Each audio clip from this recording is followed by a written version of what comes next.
How's it going, guys? Nick Mueller, your mobility caddy here from Rad Roller, and today we're talking about internal hip rotation, which is absolutely necessary to load up into our backswing and also post in our fall through.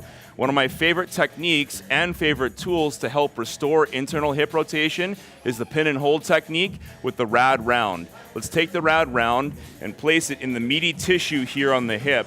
Now we're looking for a site of tissue that doesn't move very well, not something that's super painful, but something that doesn't move very well. So a clump of tissue, or what we would say that's something that is hypomobile. And once you find that tissue, have a seat, and what we're gonna do is perform 10 big breaths. So a big breath all the way in, and a big breath all the way out. And we're just letting that tissue melt under the pressure of that Rad Round. What we're gonna do from there, once we've done 10 breaths, is slowly internally rotate that foot and this part of the leg here, the femur, to allow that mobility to be restored, okay? And take the tension off. So put tension on, take tension off.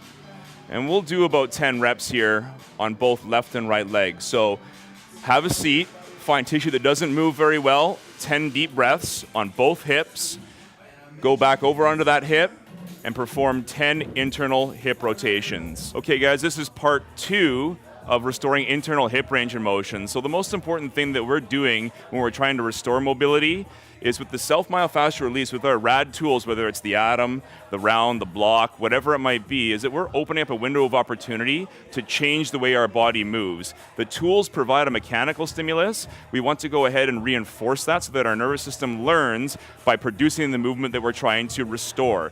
So one of my favorite drills to do to help restore internal hip rotation following the self-myofascial release is taking my FMT tubing, anchor it around a post or put it into a door jamb. And what we're gonna do is take your right thumb, we're gonna spin in a 360.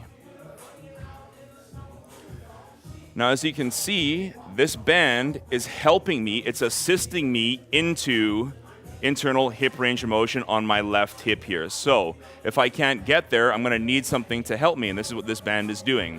So I'm grounded, I've got my weight through my left hip, my knee is locked out, my heel is planted. I'm gonna take a big breath in, exhale, and very gently let the band help me into internal rotation.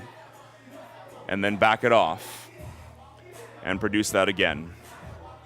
And we're gonna go back and forth 10 times on this left hip, only after we've done the self-myofascial release, and then follow suit on the right hip. This is our part 2 segment of restoring internal hip range of motion for both left and right hip. I'm Nick Mueller, and mobility is power.